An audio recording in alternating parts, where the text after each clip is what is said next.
एक तरफ Donald Trump ने अपनी यात्रा समाप्त की चाइना में, वहीं दूसरी तरफ ये देखने को मिल रहा है कि भारतीय पीएम मोदी इनका विमान यूएई पहुंचा और मात्र 4 घंटे के अंदर ही बड़े बड़े खेल हो गए। जानेंगे जियोपॉलिटिक्स में क्या कुछ चल रहा है, हमेशा की तरह जानने को मिलेगा बहुत कुछ। आइए जानते हैं इन खबरों को विस्तार से। डोनाल्ड ट्रंप इन्होंने इस वक्त दुनिया की राजनीति में थोड़ा भूचाल सा लाया हुआ है, लेकिन आखिरकार उनकी यात्रा समाप्त हुई। यात्रा समाप्त होने से पहले कई तरह के वीडियो भी सामने आए, जिसमें ये कहा जाने लगा कि डोनाल्ड ट्रंप को शी जिनपिंग नीचा दिखाने की कोशिश कर रहे थे। देखो यहाँ पर जो चेयर लगा है, इस चेयर में आखिरकार हाइट छोटी क्यों है डोनाल्ड ट्रंप के चेयर की, और शी जिनपिंग की ऊंची क्यों है। इसका मतलब है कि शी जिनपिंग अपने आप को ऊंचा दिखलाना चाहते हैं, लेकिन ऐसी बात नहीं थी। ये एक दूसरा वीडियो देखिए। इस वीडियो में देखने को मिल रहा है कि दोनों का हाइट ठीक करने के लिए पहले से ही बराबर किया गया था, लेकिन फिर डोनाल्ड ट्रंप ने मना किया, जिसकी वजह से डोनाल्ड ट्रंप की चेयर की हाइट छोटी हुई।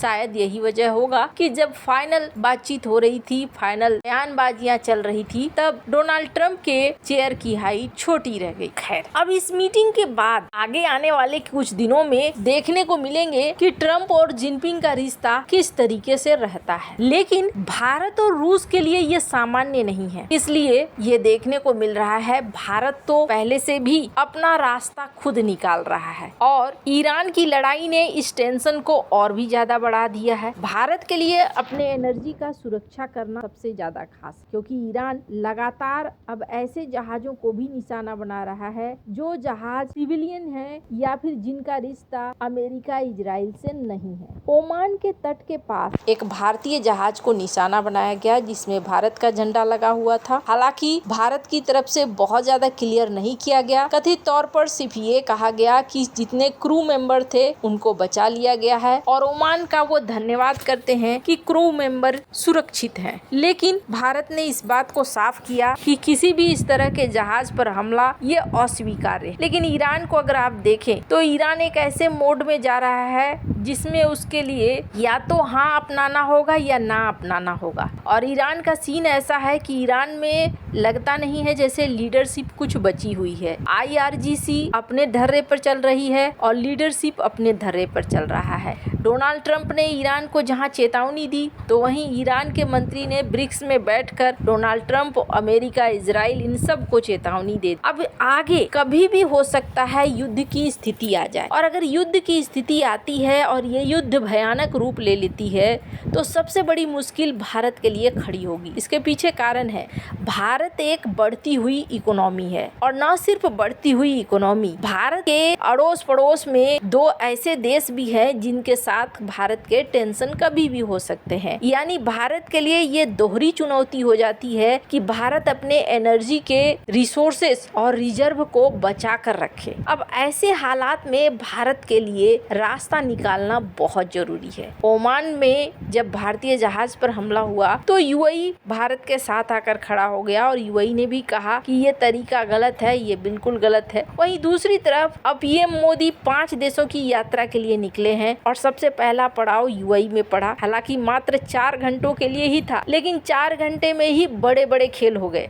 अभी हमने देखा है कि यूएई ने पाकिस्तान से अपना $3.5 बिलियन लगभग मांग लिया, और पाकिस्तान ने दे भी दिया। अब मांगने के बाद पाकिस्तान के ऊपर गुस्सा इनका खत्म नहीं हुआ है। कहा जा रहा है कि हजारों पाकिस्तानियों को वापस भेजा जा रहा है यूएई से। हालांकि यूएई ने आधिकारिक तौर पर यह बात नहीं कहा है कि पाकिस्तानी होने की वजह से हटाया जा रहा है, बल्कि आधिकारिक तौर पर यही कहा है कि कुछ कुछ गलतियां हैं, माइग्रेशन है, वीजा है, बहुत सारे इशू हैं, इनकी वजह से किसी एक देश को नहीं, लगभग सभी को टारगेट किया जा रहा है। पर माना जा रहा है कि नहीं, पाकिस्तान को निशाना ज्यादा बनाया जा रहा है। हालांकि पाकिस्तान की तरफ से कहा गया कि नहीं, हमें निशाना विशाना नहीं बनाया जा रहा है, ऐसी कोई बात नहीं है। लेकिन पाकिस्तान और यूएई के बीच में दूरियां बढ़ी है।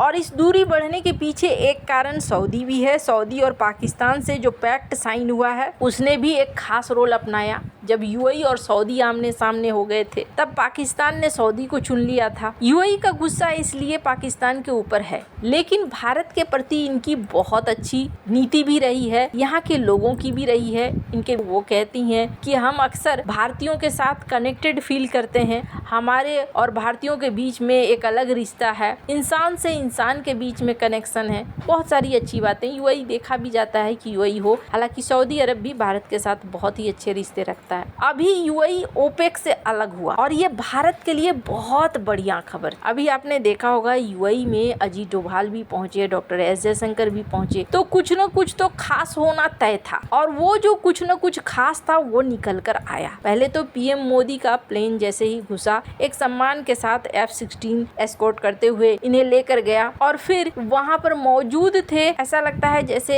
एयरपोर्ट पर ही पूरी डील हो गई। वहीं पर मौजूद थे अल नाह्यान, जिन्होंने खुद स्वागत किया, गार्ड ऑफ ऑनर दिया गया और तुरंत सारे MOU वगैरह साइन भी हो गए और दिखाया भी जाने लगा। पीएम मोदी ने अपना बयान दिया, अगर इस बयान को सुने, हालांकि आवाज थोड़ी सी क्लियर नहीं है, पर आत्मीय स्वागत के लिए मैं आपका हृदय से बहुत आभार व्यक्त करता हूँ।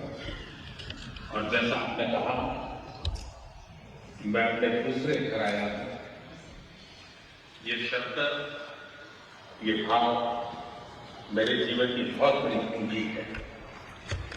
आज भी जिस प्रकार से आपकी वायुसेना के जहाजों ने एस्कॉर्ट किया, पर इस बयान में उन्होंने कहा कि मैं आपसे मिलने के लिए आतुर था और आपके देश में हमला हुआ, इसकी मैं निंदा करता हूं। मैं आपके साथ कंधे से कंधा मिलाकर खड़ा हूं। साथ ही साथ इन्होंने MOU जो साइन हुए उनकी भी चर्चा की।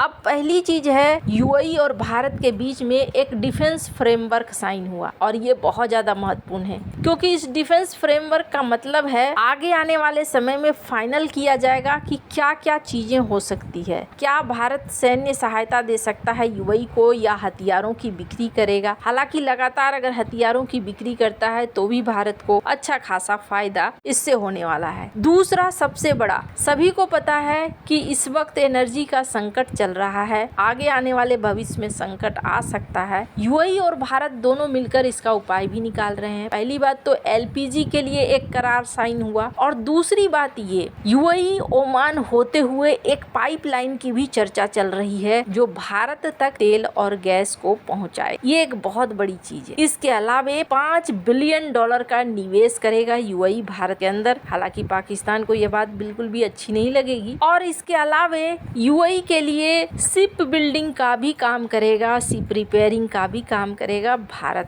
और गुजरात में इसके लिए दोनों मिलकर बनाएंगे ऐसे फैक्ट्रीज और कंपनियां जो इन सब कामों को करेंगे। कुल मिलाकर अगर कहें तो यूएई, इजराइल और भारत एक तरफ नजर आ रहे हैं, लेकिन इसका मतलब ये नहीं है कि तीनों कोई गुट बना रहे हैं। कोई गुट नहीं बना रहे हैं, एक दूसरे की मदद करके सरवाइव करेंगे, आगे बढ़ेंगे, इस दिशा की तरफ ये बढ़ रहे हैं। पीएम मोदी की 8वीं यात्रा है यूएई। अब आप समझ सकते हैं कि यूएई भारत के लिए कितना ज्यादा मायने करता है। और अभी जो सीन चल रहा है, इस सीन में तो यूएई और भी ज्यादा मायने करता है। आपको क्या लगता है इन सब मामले में, आपकी क्या राय है, कमेंट कर जरूर बताएं। जल्द मिलते हैं अगली वीडियो में नई खबर के साथ।